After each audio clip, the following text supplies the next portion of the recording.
Hello my dear friends, you're in the Military Summary channel, and this video we're going to discuss the most important events that took place during the previous 12 hours. We have lots of very interesting updates, so let's start.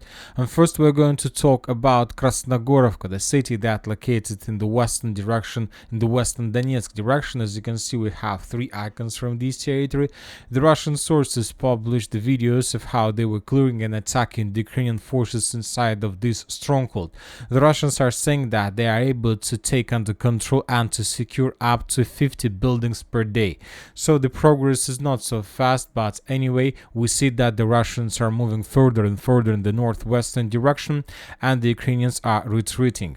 We have also a very interesting statement and post from pro-Ukrainian sources. The official channel of the 79th Air Assault Brigade published today that the Ukrainians are trying to prepare the positions, the strongholds and defense line in the west and the northwest from Krasnohorivka.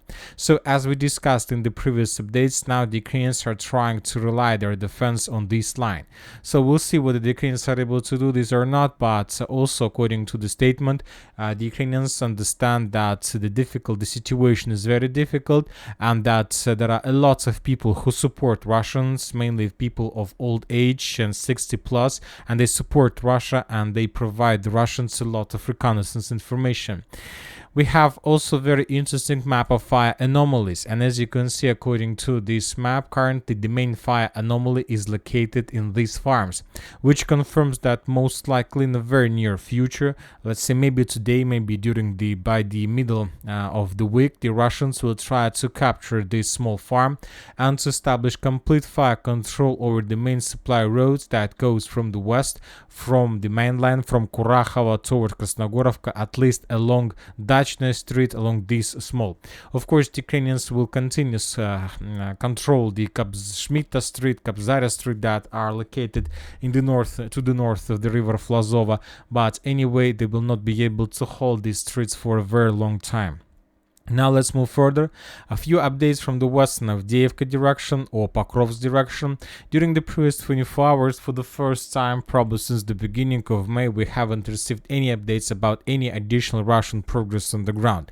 We have lots of videos of how the Russians were FPV droning and striking the Ukrainian tanks, including Abrams and Leopards, but we haven't received any updates from pro-Ukrainian mappers or from neutral or from pro-Russian mappers about additional changes. That means that the Russians managed to establish control over significant territories during the previous few weeks, and now they need to secure and to clear the territory before further offensive in the western direction.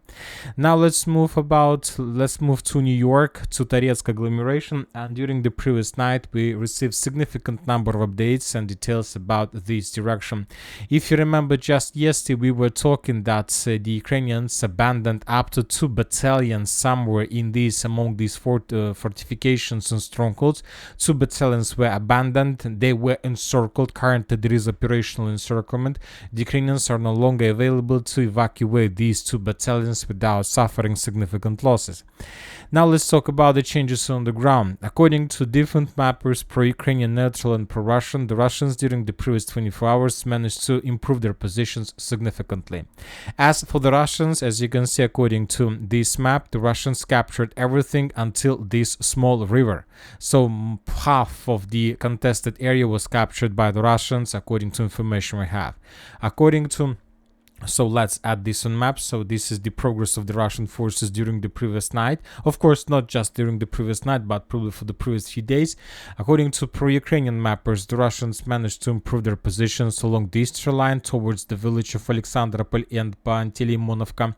According to pro-Ukrainian mappers, the Russians also managed to improve their positions in the central part of New York and to reach the river that split New York in 2 parts. We are talking about the river. This is the river by the name of Zalizna Balka. So a small water barrier, nothing special, not very big deal to cross this area, but the main problem for the Russians is that there are a lot of machine gun positions to the north of the river, which makes the crossing of the river very difficult and connected with significant losses. But most likely the Russians are not even going to do this, at least on this stage of the special military operation, at this stage of the battle for New York. I explained explain to you why. To understand the next Russian plans, it's better to understand what is happening right now in Zalizna, so Toretsk agglomeration. As you can see, we have a lot of flags. First, we have reports from pro-Russian sources that confirms complete control over the landfill in the Terikon on the coal mine, southern coal mine. We have additional progress on the ground according to pro-Ukrainian sources. As you can see, the Russians managed to capture significant territories in Zalizne, Pivdinne cities and towns. We have additional progress towards Pionerov Avenue and towards the next stronghold and the next Terikon of the coal mine by the name of Artyom. So, summarizing everything, the Russians captured all these territories, and as you can see, according to the vector of movements, the Russians are moving in front of New York, towards New York, let's call it like this.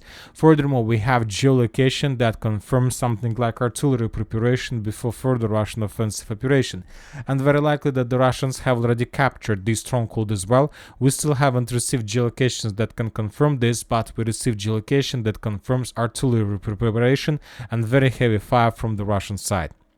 So this is the situation, and this is probably the first cauldron, let's say in 2024, real cauldron that will be, let's say, discovered, that will be recognized by everybody. So what is happening right now? If we summarize the situation according to mappers without geolocations, we can calculate the distance between Russian and Russian positions in New York and Russian positions in Zalizne. And the current distance is already a little bit less than 5 kilometers. Which is already complete fire control from the northeast and from the southwest. The Ukrainians do still have possibilities to evacuate their forces from this cauldron using these roads of breakthrough, but all these attempts will have, the Ukrainians will suffer significant losses during these attempts to evacuate. Now let's talk about the further steps of the Russians. According to the geolocation of how the Russians were bombing and conducted artillery preparation, we understand that this is the primary target for the Russians in this direction for the next 24 hours. So they will try to capture these territories, and most likely they will be able to do this. As for the Russians in the southern part, most likely the Russians will try to move along the river as far as possible in the southeastern direction, and the Russians will try to capture everything until the dam. So this is obviously the Russian target for the next 24 hours in the vicinity of New York. So if the Russians are able to capture these two strongholds, these two footholds in New York and another one in the village of Pivdinne, then the Russians will be able to shorten the distance between northern and the southern positions until less than 3 kilometers. And from this perspective, this is going to be a complete cauldron. The Ukrainians will suffer the losses up to 70%. Another important statement is that the Ukrainians, according to information we have, decided to stay in the cauldron for a reason. So during the previous few days, the Ukrainians that are located in this part of New York had chances for evacuation, for safe evacuations towards the mainland. But the Russians are saying that they decided to stay there because it's the only way how to survive, it's the only way to surrender, and of course to survive. So most likely during the next few days we're going to receive a lot of updates of significant number of Ukrainians who decided to surrender exactly in this small cauldron. So let's follow the situation, of course. Now let's move further. We have additional changes on the ground on the map according to pro-Ukrainian sources. This information was provided us by different mappers a long time ago, but just today the pro-Ukrainian mappers adjusted their maps and added additional territory under Russian control towards the village of Grigorovka. As for Siversk, we haven't received anything special, just archive footage, archive video that was published by the Russians of probably the final part of clashes, the final days of clashes for Rozdolovka. We can see the Russian soldiers that were moving from one building to another. As you can see, the Russians are moving very slowly. They're not, let's say, risking. They're not afraid of anything, which confirms most likely that the territory was already secured by the Russians, and so they're just like bringing additional reinforcements from the southern part of Rozdolovka to the northern part. So archived video probably that took place 1 or 2 weeks ago. Now let's talk about Kupiansk direction. We have very interesting updates from the northern part, and the thing is that the Russians reported that the first reconnaissance and sabotage groups have already entered and have possibilities to move around in the tree lines in the fields towards Krasnohorivka. So according to geolocations and according to information we have, the Russians just a few days ago captured the village of Pishana, but it doesn't mean that the edge Russian positions goes along this red line. Once again, according to some Russian reliable sources, the first groups of sabotage and reconnaissance forces have already entered the territory between Kriglakovka and Kolesnikovka, so which confirms that the Russians are conducting reconnaissance operations, trying to understand the best roads, the best way how to attack the Ukrainian forces and to split this territory in two parts completely. Another important statement that Ukrainians began populating the fortification area, and we have added additional strongholds, Kupiansk strongholds in this direction. So according to information we have, the Ukrainians are trying to populate these territories with significant number of infantry. This is the first Kupiansk citadel. This is the largest one. The second Kupiansk citadel, which probably will be concentrated with Ukrainian soldiers mostly, and the final citadel in the Kupiansk direction that located along the railway station. So this is the defense belt of Ukrainians, of armed forces of Ukraine, that they will try to hold as long as possible. And most likely the Ukrainians are not planning to fight heavily for the villages of like Glukhovka and Kolesnikovka. Of course, they will not surrender, they will not fall back, let's say, at once. They will show some resistance, but the main resistance the Ukrainians are planning to show on the line of these strongholds, which confirms, which give us understanding that most likely by the end of the summer or by the end of September, the Russians most likely will establish complete control over at least these territories, including Stelmakhovka. And this is exactly what the Russians are planning to develop and to get during the next few months of clashes. And then there's going to be a completely different story, as we can see. Now let's talk about northern Kharkiv direction. We also received significant number of updates. The Russians continue bombing and attacking the concentration of Ukrainian forces, and today the group of forces north stated that as a result of aviation strike, the Russians managed to destroy the headquarters and command center and temporary positions of 30th Brigade of Armed Forces of Ukraine. The Russians haven't provided us any details about the losses, but most likely the losses were very heavy. We have some videos of fire anomalies in the vicinity of Tsirkany. Probably this territory also was a part of 13th Brigade positions that were destroyed and bombed by the Russians. During the previous 24 hours, the Ukrainians continue concentration and counterattacks in the vicinity of Gluboko, but haven't managed to achieve even a small results. Now let's talk about Volchansk direction. According to information we have, during the previous 24 hours, the Russians managed to expand their positions in the western part, on the Ukrainian side of Seversky Donetsk River. That was stated by the group of forces north. They managed to expand their positions for another 100 meters on the Ukrainian side of the river.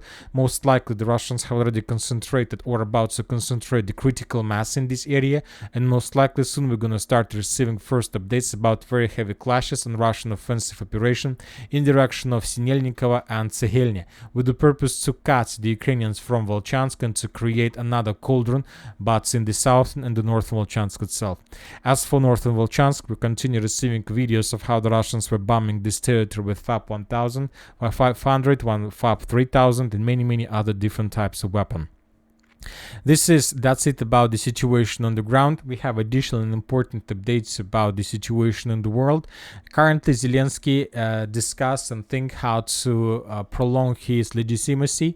According to information we have, he is going to do this, and also, as I understand, he is going to do this using the referendum, when he will try to discuss the peace negotiation. Most likely he will add all these things about his legitimacy also in the upcoming referendum that is going to take place most likely in the end of 2024. The Russian sources managed to discover the movements and the trainings, probably the final trainings of 9-10 F-16s somewhere in the vicinity of Belgium, above Brussels. In this video we can see the movements of F-16s that were run by the Ukrainian pilots. Soon this first batch of F-16 will be redeployed on the territory of Ukraine. Obviously, until the end of all these F-16s, the Ukrainians will continue clashes and continue the special military operation from their side.